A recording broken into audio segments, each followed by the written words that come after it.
Hi friends, you are very most welcome on Unique Study with Ajay। दोस्तों, इस channel के ऊपर मैं नेट जरा फर्स्ट पेपर और ज्योग्राफी इन दोनों की बिल्कुल सिस्टमेटिक ढंग से क्लासेस चला रखा हूँ और ये दोनों क्लासेस मेरी बिल्कुल फ्री हैं। आप बिल्कुल बेफिक्र होकर इनको ज्वाइन कर सकते हो, इन सभी वीडियोस को देख सकते हो। देखो, प्रेजेंट टाइम में मैं बहुत ही टिप टॉप लेवल के नोट्स तैयार करने की कोशिश कर रहा हूँ। तो जो मैं ये वीडियो बना रहा हूँ, ये वीडियो टॉपिक वाइज नहीं है, ये क्वेश्चन वाइज है, क्योंकि मेरा मानना है कि हम बहुत ही बेस्ट नोट्स तब तैयार कर सकते हैं जब हम उन नोट्सों में पिछले एग्जाम्स में आए हुए क्वेश्चन इंक्लूड करेंगे। क्या करेंगे? पिछले एग्जाम्स में आए हुए क्वेश्चन इंक्लूड करेंगे, तब हम बहुत बेस्ट एग्जाम के पर्पज से नोट्स तैयार कर सकते हैं। नोट्स तैयार करने का मतलब ये नहीं है कि चलो रामायण की तरह हर टॉपिक को उठाया लिख दिया, नहीं। बेस्ट नोट्स तैयार करो जहाँ से क्वेश्चन बनते हो, जिन नोट्सों से क्वेश्चन बनते हो। तो आज इसमें मैं आपको टॉपिक वाइज नहीं पढ़ा रहा, क्वेश्चन वाइज पढ़ा रहा हूँ। तो क्वेश्चन है हमारा 234वां, और जो 234वां क्वेश्चन है, एक तरीके से बोल सकता हूँ बहुत इंपॉर्टेंट क्वेश्चन है। वो है प्लीस्टोसीन हिमयुग का। बिल्कुल अच्छी तरीके से नाम सुना होगा आपने। देखो, जो हिमकाल थे, जो फिर या जो टाइम था, पिछला पीरियड था, जिसको हम युग बोलते हैं, काल बोलते हैं, एरा बोलते हैं, इनके बारे में मैं एक अलग से वीडियो बना चुका हूँ जिसमें मैंने इनको बिल्कुल डिटेल से समझाया है, तो वो जरूर देखना। यहाँ पर हम केवल प्लीस्टोसीन काल को ही बहुत डिटेल से खुल के समझेंगे। अब हम चलते हैं। देखो, सबसे पहले बात करते हैं एक नियोजोइक महाकल्प का।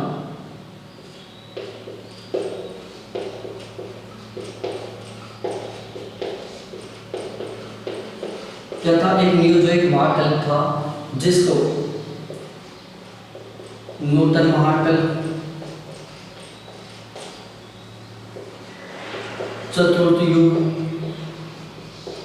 या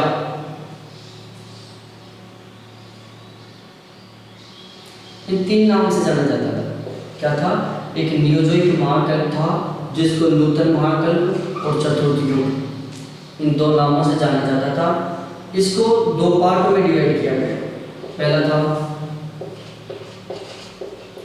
प्लीस्टोसीन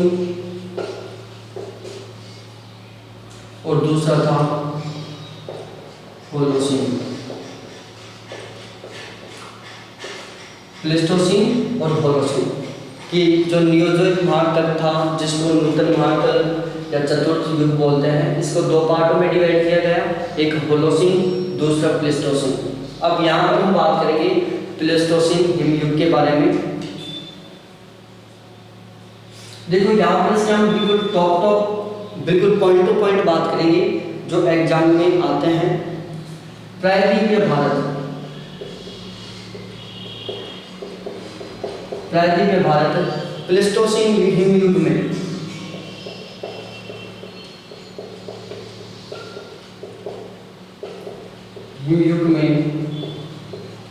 हिमानीकृत था।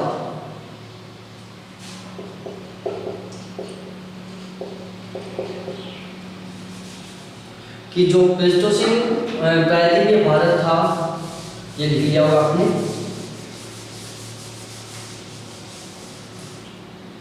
कि जो प्रायद्वीपीय भारत था वो प्लीस्टोसीन हिमयुग में हिमानीकृत हुआ। कब हुआ? क्वेश्चन बन जाता है कि प्रायद्वीपीय भारत कौन से हिमयुग में हिमानीकृत हुआ था, तो वो था प्लीस्टोसीन।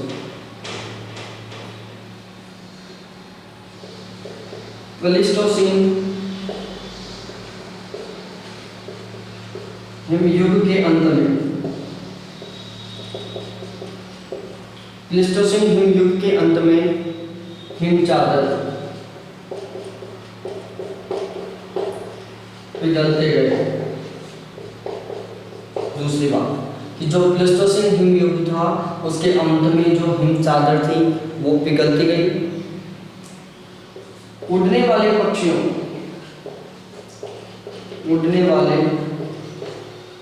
पक्षियों का प्रादुर्भोग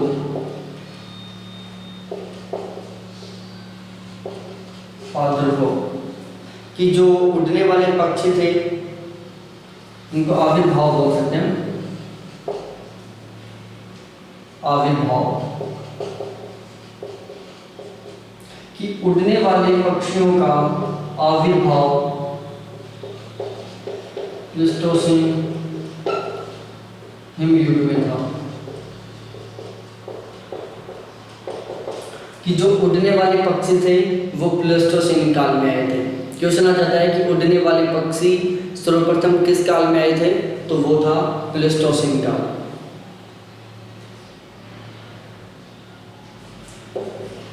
प्लेस्टोसीन हिमयुग में इसमें पृथ्वी का अधिकांश भाग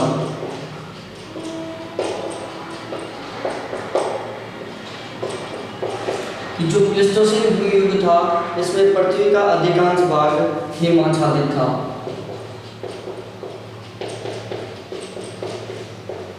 क्या था? हिमाच्छादित था।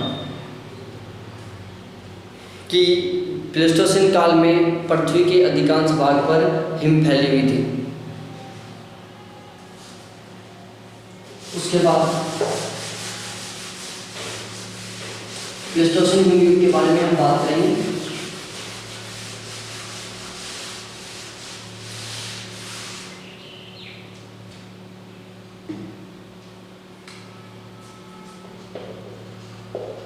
यूरोप में प्लेस्टोसीन हिमयुग को 4 भागों में विभाजित किया गया। कि यूरोप में प्लेस्टोसीन हिमयुग को 4 भागों में विभाजित किया गया था। सबसे पहला है गुंज, दूसरा है मेंडल, तीसरा है रिस और चौथा है वुर्म। कि यूरोप में प्लेस्टोसीन हिमयुग को 4 भागों में विभाजित किया गया था। गुंज, मेंडल, रिस, वुर्म। गुंज प्रारंभ का था, वुर्म अंतिम था। कि जो प्लेस्टोसीन हिमयुग था इसका जो प्रारंभिक भाग था वो था गुंज और इसका जो अंतिम भाग था वो था वुर्म। गुंज के बाद मेंडल आया, मेंडल के बाद रिस आया और रिस के बाद वुर्म आया। आपको इस तरीके से भी याद करना है कि उसमें पूछ लेता है कि निम्नलिखित हिमयुगों को सही क्रम में व्यवस्थित करें। तो सबसे पहले गुंज, फिर मेंडल, फिर रिस, फिर वुर्म। तो आपको इस तरीके से याद करना है। अब हम लोग क्या होते हैं, कंफ्यूज हो जाते हैं। तरीका बताता हूँ। गुंज जी, मेंडल एम, रिस आर, वुर्म डब्ल्यू। सबसे पहले जी आता है, जी के बाद एम आता है, एम के बाद आर आता है, आर के बाद डब्ल्यू आता है। जी के बाद एम आता है, एम के बाद आर आता है, आर के बाद डब्ल्यू आता है। तो आप इसको बिल्कुल इस तरीके से इंग्लिश के अल्फाबेट के बेस पर क्रम में याद कर सकते हो।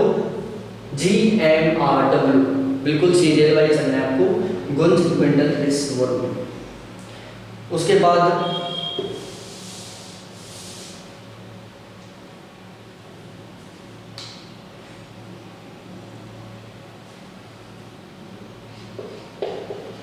विभिन्न हिमकालों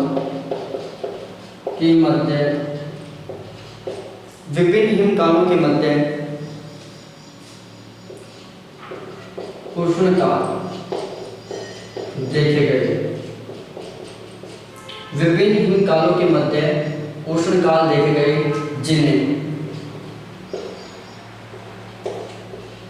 अवांतर या इंटरग्लेशियल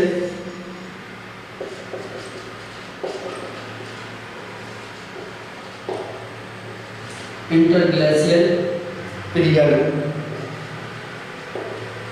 या अंतरहिम युग,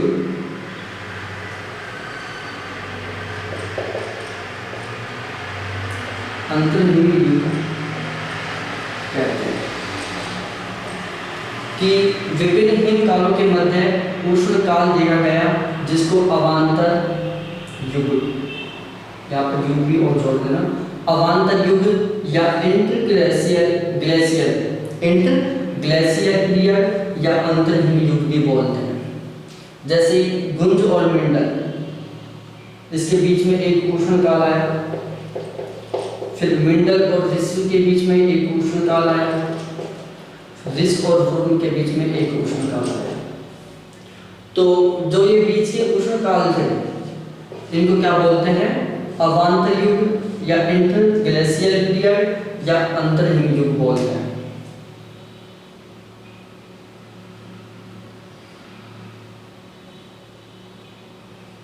देखो अब जो इनके बीच का जो उष्ण काल था उसको मैं एक बार समझा देता हूं लिखकर।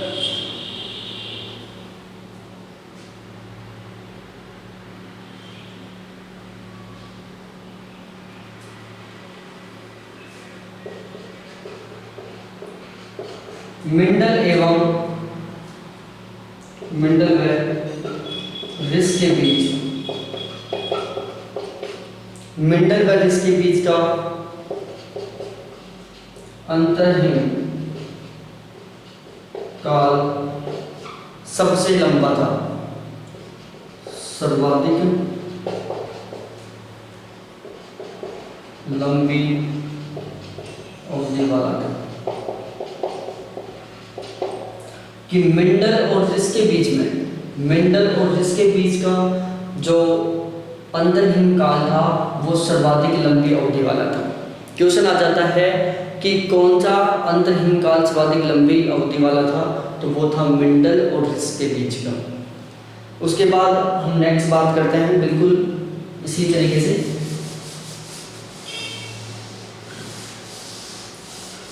अब आगे क्या हुआ कि जिस तरीके से यूरोप ने प्लेस्टोसीन काल को 4 भागों में डिवाइड किया था, उसी तरह से अमेरिका में, कहाँ पर? अमेरिका में, अमेरिका में प्लेस्टोसीन काल को 4 भागों में डिवाइड किया गया, जिसमें सबसे पहला था नेब्रास्का, उसके बाद दूसरा था कंसास, उसके बाद तीसरा था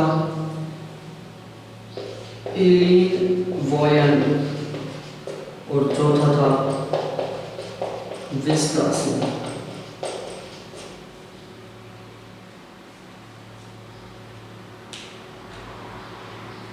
तो अमेरिका में प्लेस्टोसीन हिमयुग को इन 4 पार्टों में डिवाइड किया गया था। देखो इनके नीचे मैं यूरोप का भी लिख देता हूँ। यूरोप में इसको गुंज कहा गया था, इसको मिंडल कहा गया था, इसको ऋष कहा गया था और इसको वुर्म कहा गया था। बिल्कुल ध्यान है। अमेरिका में नेब्रास्कन, कंसान, इलिनॉय और विस्कॉन्सिन कहा गया था। यूरोप में गुंज, मिंडल, ऋष और वुर्म कहा गया था। दोनों हैं एक ही, लेकिन इनका नाम अलग अलग है। अमेरिका में इनका अलग नाम दिया गया, यूरोप में इनका अलग नाम दिया गया, बाकी है बिल्कुल एक ही।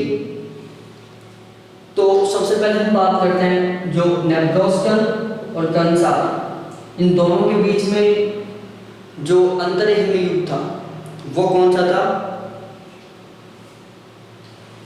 अफ्टोनियन। कौन सा था? अफ्टोनियन। अंतरहिम युग, अंतरहिम युग। उसी तरीके से कंसार और इलिनॉय, कंसार और कंसान भी बोलते हैं इसको, कंसार भी बोलते हैं। ध्यान रखना, कंसान भी बोलते हैं और कंसार भी बोलते हैं, दोनों एक ही नाम है। तो कंसान और इलिनॉय के बीच में था यारमाउथ। क्या था? यारमाउथ अंतर्हिमयुग। और बिल्कुल उसी तरीके से इलिनोइस और विस्कोसिन इनके बीच में था संगमन अंतर्हिमयुग। तो ये था, इनको यूरोप के थे गुंज, मेंडल, रिस, वुर्म, और अमेरिका में इनको बोला गया था नेब्रास्कन, कंसान, इलिनोइस, विस्कोसिन। नेब्रास्कन कंसान के बीच में अफ्टोनियन था, जिसको हम गुंज और मेंडल के बीच का भी बोल सकते हैं। क्वेश्चन दोनों तरीके से पूछ सकता है कि गुंज और मेंडल के बीच का जो अंतर्हिमयुग था उसको क्या बोला था, अफ्टोनियन। मेंडल और रिस के बीच का यारमाउथ, रिस और वुर्म के बीच का संगमन, क्योंकि इनका नाम ही अलग है, बाकी है दोनों से। और इससे पहले मैंने एक बात और बताई थी कि मेंडल और रिस जिसको हम बोल सकते हैं कंसान और इलिनोइस के बीच का जो अंतर्हिमयुग था सर्वाधिक लंबी अवधि वाला था।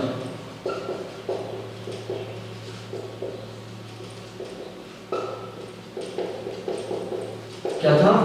मेंडल और रिस के बीच का जो अंतर्हिमयुग था वो सर्वाधिक लंबी अवधि वाला था, जिसको हम बोल सकते हैं कि कंसान और इलिनोइस के बीच का जो अंतर्हिमयुग था वो सर्वाधिक लंबी अवधि वाला था। तो क्वेश्चन को किसी भी तरीके से घुमा के पूछे, हमें करेक्ट आंसर देना है। एक एग्जांपल लेता हूँ, क्वेश्चन पूछ ले कि मेंडल और रिस के बीच के अंतर्हिमयुग को किस नाम से जाना जाता है? आंसर है यारमाउथ। दूसरा क्वेश्चन, कंसान और इलिनोइस के बीच के अंतर्हिमयुग को किस नाम से जाना जाता है? कंसान। प्लेस्टोसीन हिमयुग को 4 पार्ट में डिवाइड किया गया था। उन चारों भागों में से कौन सा अंतर्हिमयुग सर्वाधिक लंबी अवधि वाला था? तो वो था यारमाउथ। क्या था? यारमाउथ। ध्यान रखना, यारमाउथ अंतर्हिमयुग सर्वाधिक लंबी अवधि वाला था।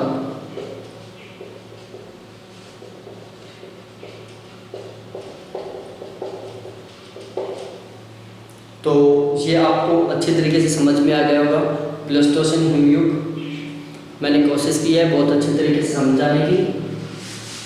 देखो, हमें बिल्कुल उस तरीके से नहीं पढ़ना है, हमें पढ़ना है एग्जाम के बेस पर कि एग्जाम में क्वेश्चन कहाँ से और किस तरीके से पढ़ना है।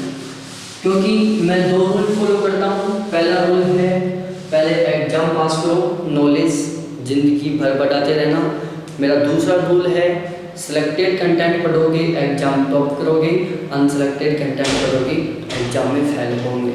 तो ये 2 रूल फॉलो करता हूँ, उसी के अकॉर्डिंग मैं पढ़ा रहा हूँ।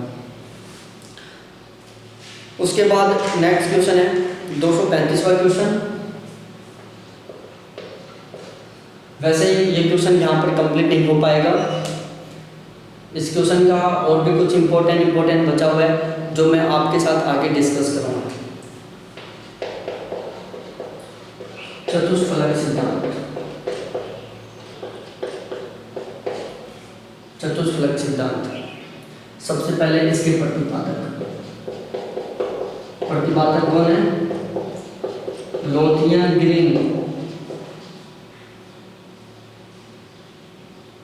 लोथियन ग्रीन इसके प्रतिपादक हैं। दूसरी बात, यह महाद्वीपों एवं महासागरों की उत्पत्ति से संबंधित है।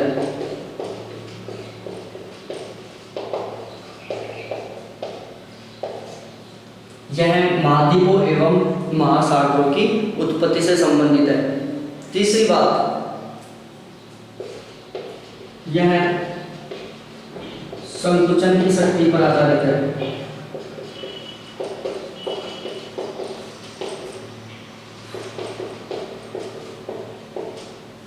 यह संकुचन की शक्ति पर आधारित है। चौथी बात, यह स्थलखंडों की स्थिरता सत्ता में विश्वास करता है।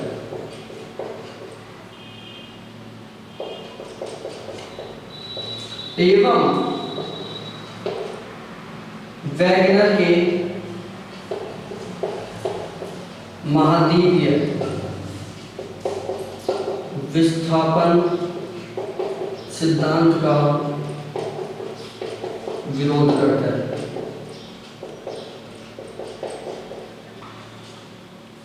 कि जो चतुष्फलक का सिद्धांत है यह स्थलखंडों की स्थिरता में विश्वास करता है और वैगनर के महाद्वीपीय विस्थापन सिद्धांत का विरोध करता है। यह संकुचन की शक्ति पर आधारित है। चतुष्फलक सिद्धांत के द्वारा ही लोथेनगेन महोदय ने बताया था कि उत्तरी गोलार्ध में स्थलीय भाग दक्षिणी गोलार्ध की तुलना में अधिक है। इसी सिद्धांत के अनुसार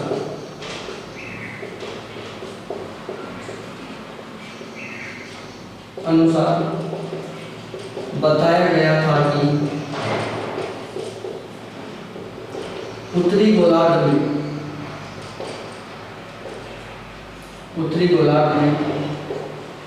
दक्षिणी गोलार्ध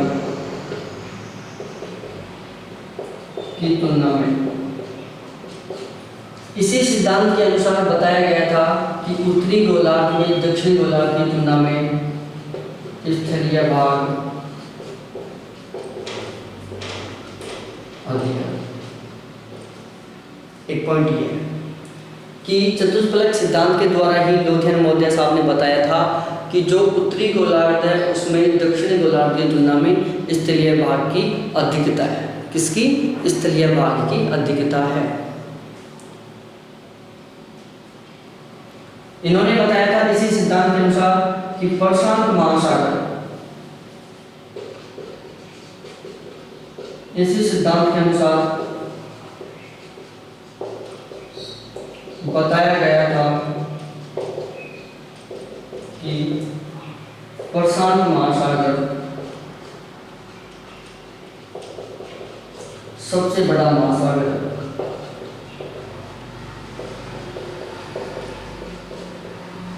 क्या है? प्रशांत महासागर सबसे बड़ा महासागर है। इनको ध्यान रखना है आपको। ये कुछ इम्पोर्टेंट पॉइंट हैं और भी बहुत सारे बचे हुए हैं जिनका डिस्कशन मैं जब चतुष्फलक का सिद्धांत आएगा दूसरी जगह दूसरे क्वेश्चन में तो उससे रिलेटेड जो पॉइंट्स बचे हुए हैं और जो पॉइंट्स एग्जाम में पूछे गए उन सभी को यहाँ लिखवा दूंगा बिल्कुल इसी तरीके से क्वेश्चन में। तो इससे आपका दो तरीके से रिवीजन हो जाएगा। एक तो जब आप इस वीडियो को देखोगे तो यहाँ पर आप चतुष्फलक सिद्धांत को इन ये जो पॉइंट्स में लिखा दिया इनको याद करोगे। फिर उसके बाद जब आप नेक्स्ट क्वेश्चन में चतुष्फलक का सिद्धांत देखोगे तो आप उनको याद करना, साथ ही साथ इनको अपने माइंड में रिवाइज करना, रिवीजन करना कि याद क्या था, वो था फिर वो था, बिल्कुल उस तरीके से।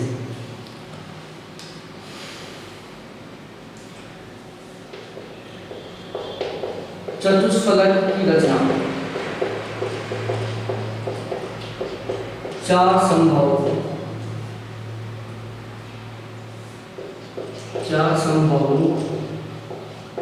त्रिभुजों द्वारा होती है। कि जो चतुष्फलक है उसकी रचना चार संभव त्रिभुजों द्वारा होती है। ये हैं चार संभव त्रिभुज। ये क्या है? एक चतुष्फलक है। थोड़ा दोबारा से बनाता हूँ देखो। ये क्या है? ये एक चतुष्फलक है कि चार संभव त्रिभुजों द्वारा, एक संभव, दो संभव, तीन संभव, चार संभव, इन चार संभव त्रिभुजों के द्वारा चतुष्फलक की रचना होती है।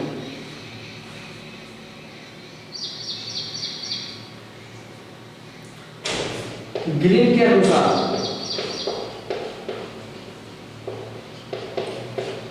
किसके अनुसार? ग्रीन महोदय के अनुसार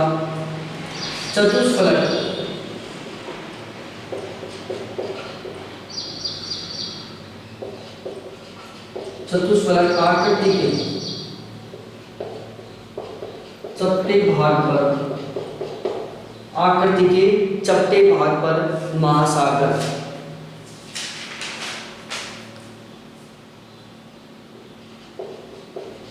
महासागर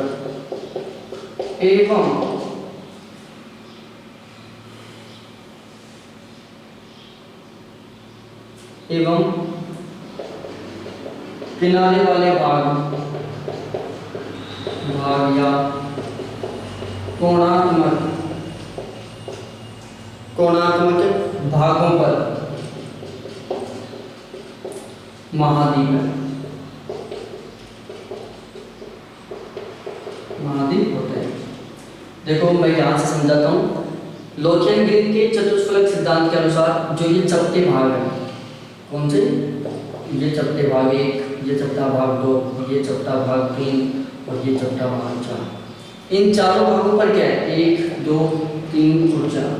यहाँ पर क्या है? यहाँ पर है महासागर।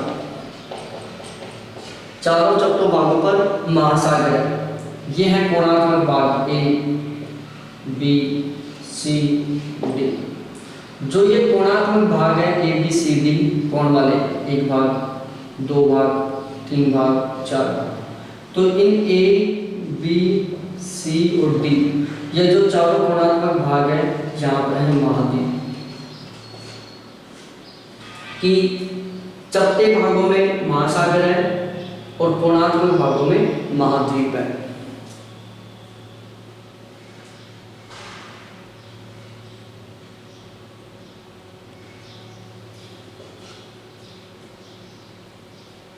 चतुष्फलकीय आकृति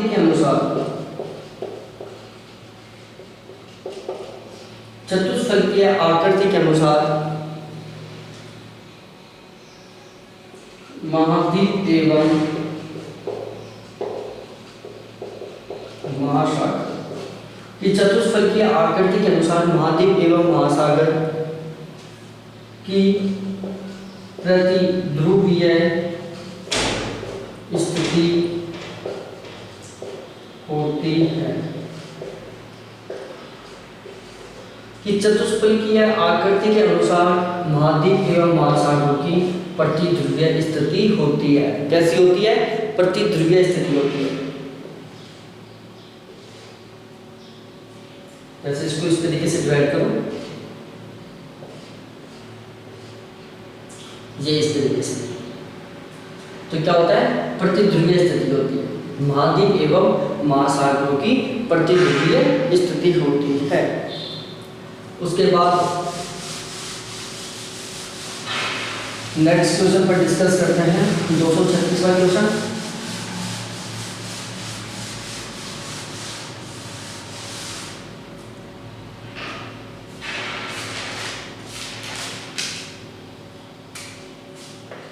देखो जो 236वां क्वेश्चन है वो कम से कम नेट जात में 3 से 4 बार पूछा जा चुका है।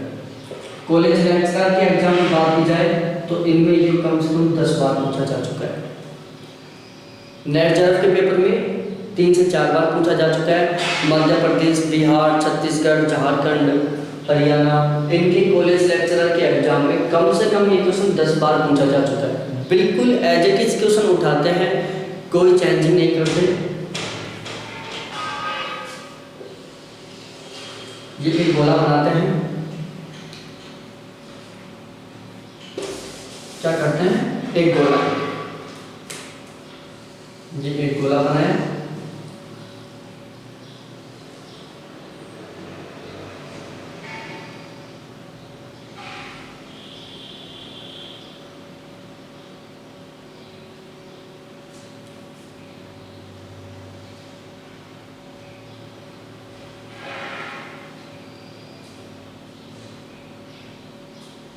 भूकंप से रिलेटेड,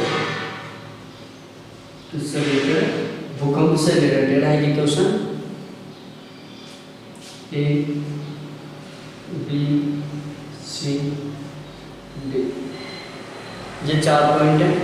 इन चारों पॉइंटों पर हमें बताना है कि यहाँ पर क्या क्या है। A की जगह पर क्या है, B की जगह पर क्या है, C की जगह पर क्या है और D की जगह पर क्या है, ये हमें बताना है। देखो सबसे पहले मैं बताता हूँ ए के स्थान पर है रिकॉर्डिंग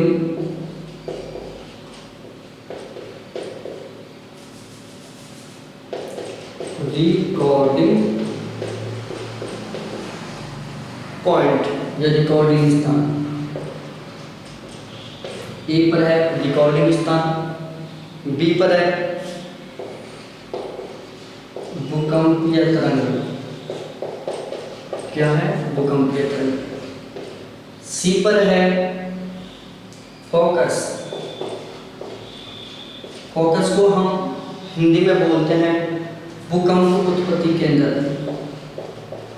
भूकंप उत्पत्ति केंद्र है फोकस, भूकंप उत्पत्ति केंद्र। उसके बाद बी पर है एपिसेंटर। बी पर क्या है? एपिसेंटर। और एपिसेंटर को हम बोलते हैं हिंदी में अधिकेंद्र।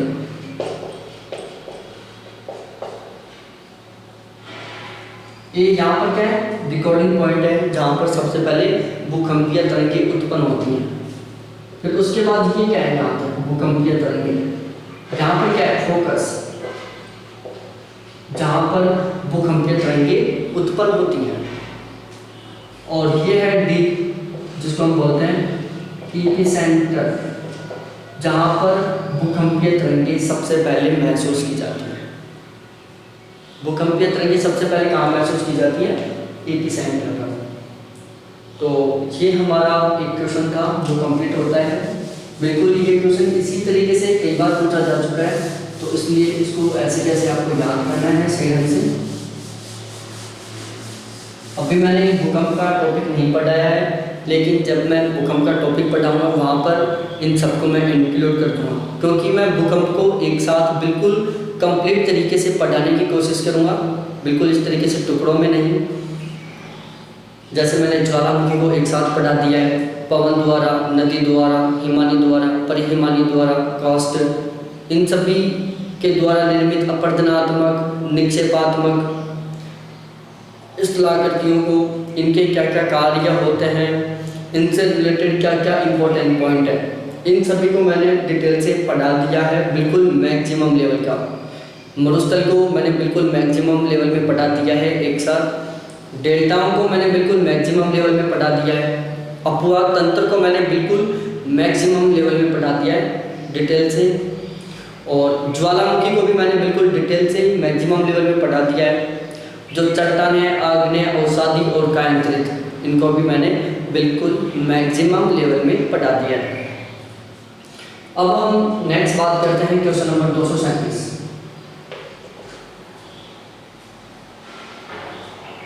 सर्वप्रथम अमेरिकी विद्वान, सर्वप्रथम अमेरिकी विद्वान सर्वप्रथम अमेरिकी विद्वान बीटी ने 1911 में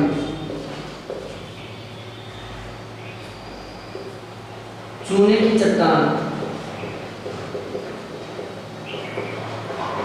वाले क्षेत्र, चूने की चट्टान वाले क्षेत्र जिसको हम बोलते हैं कास्ट प्रदेश,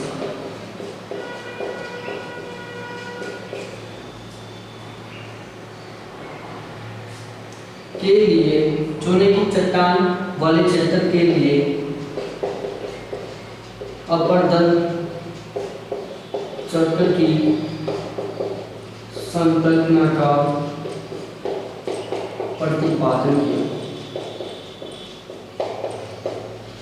क्या है कि सर्वप्रथम अमेरिकी विद्वान बीडी महोदय ने, कहाँ के थे?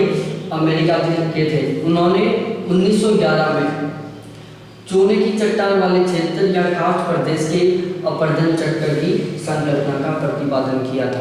क्वेश्चन आ जाता है कि निम्नलिखित में से किस महोदय ने कौन से सन में कास्ट प्रदेश की अपरदन चक्र की संकल्पना का प्रतिपादन किया था? तो वो थे अमेरिकन विद्वान बीटी महोदय ने 1911 में। 1918 में, 1918 में, कब? 1918 में स्वीजिक महोदय ने 1918 में स्वीजिक महोदय ने कास्ट प्रदेश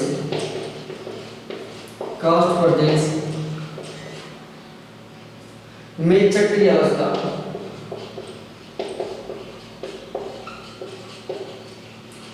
कास्ट प्रदेश में चक्रीय अवस्था का विवरण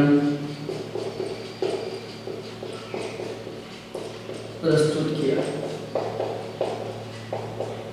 1918 में स्वीजिक महोदय ने कास्ट प्रदेश में चक्रीय अवस्था का विवरण प्रस्तुत किया। तो आज के हमारे में टोटल 4 क्वेश्चन हो गए हैं इस वीडियो में, और नेक्स्ट वीडियो में हम इसी तरीके से और भी बहुत सारे क्वेश्चनों का डिस्कस करेंगे। तो ध्यान रखना, मेरे जो ये सभी वीडियोस हैं बहुत इम्पोर्टेंट हैं। आपने जो भी मेरा वीडियो देखा होगा उससे आपको एनालिसिस हुआ होगा कि ये कितने इम्पोर्टेंट हैं। मैं छोड़ूंगा कुछ नहीं, कोई भी ऐसा क्वेश्चन और कोई भी ऐसा टॉपिक नहीं छोड़ूंगा जो मेरे सिलेबस से बाहर जाएगा।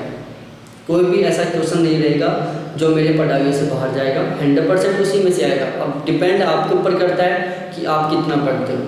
दूसरा पॉइंट, कुछ स्टूडेंट्स की मेरे पास कंप्लेन आई थी कि सर आप किसी भी टॉपिक को बिल्कुल टॉपिक वाइज पढ़ाओ। देखो, मैं अभी से पढ़ाना स्टार्ट किया हूँ तो मैंने अभी अपने नोट्स नहीं बनाए। वैसे मैं बहुत सारी बुक पढ़ लिया, जैसे खुल्लर है, सविंदर सिंह है, और भी बहुत सारी बुक हैं जिनसे मैं उठा के वो टॉपिक वाइज नोट्स तैयार करके आपको पढ़ा सकता हूँ। लेकिन मैं ऐसा अच्छा नहीं मानता, क्योंकि मैंने अभी हाल ही में दिसंबर 2019, जून 2019, उससे पहले मैंने 2 बार JRF और नेट को क्रैक किया है। तो मेरे को पूरा नॉलेज है कि एग्ज़ाम किस तरीके से क्वालिफाई किया जा सकता है, और एग्ज़ाम क्वालिफाई करने के लिए क्या क्या पढ़ना चाहिए और क्या क्या छोड़ना चाहिए। पढ़ने से ही एग्ज़ाम क्वालिफाई नहीं होता है, उससे ज़्यादा इम्पोर्टेंट है कि आप क्या पढ़ रहे हो।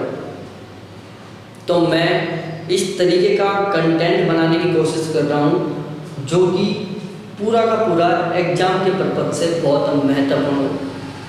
वरना चतुष्फलक सिद्धांत के बारे में मैं बुक से देख के और भी 20 लाइन लिखवा सकता था, लेकिन नहीं लिखवाया। मैंने वो पॉइंट लिखवा दिए जो क्वेश्चन में पूछे जा चुके हैं। आगे और जब मैं क्वेश्चन देखूंगा, क्वेश्चन पढ़ूंगा, और वहाँ पर चतुष्फलक सिद्धांत से रिलेटेड और भी कोई क्वेश्चन आएगा, और वहाँ पर यदि वो कुछ अलग पॉइंट पूछा हुआ है तो फिर मैं एक न्यू क्वेश्चन बना के और वो आपको समझा दूंगा। तो इस तरीके से ये मेरा एक पढ़ाने का तरीका है, और कुछ सुधार करना हो प्लीज़ ज़रूर बताएं। बहुत ही अच्छा स्कोर करने के लिए मैं एक व्हाट्सएप ग्रुप बना रखा हूँ 7891350470। ये मेरे कॉन्टैक्ट नंबर हैं जिन पर आप मेरे से कॉन्टैक्ट कर सकते हो। उस व्हाट्सएप ग्रुप में ऐड होने के लिए उस व्हाट्सएप ग्रुप में ऐड होने के लिए आप इन नंबर पर ज़रूर कांटेक्ट करें। वो व्हाट्सएप ग्रुप आपका 100% गुड स्कोर करवाएगा। तो थैंक्स दोस्तों देखने के लिए। चैनल के ऊपर नए हो तो लाइक करो, शेयर करो, और बहुत सारे कमेंट्स करो, लाइक करो। बाय देखने के लिए।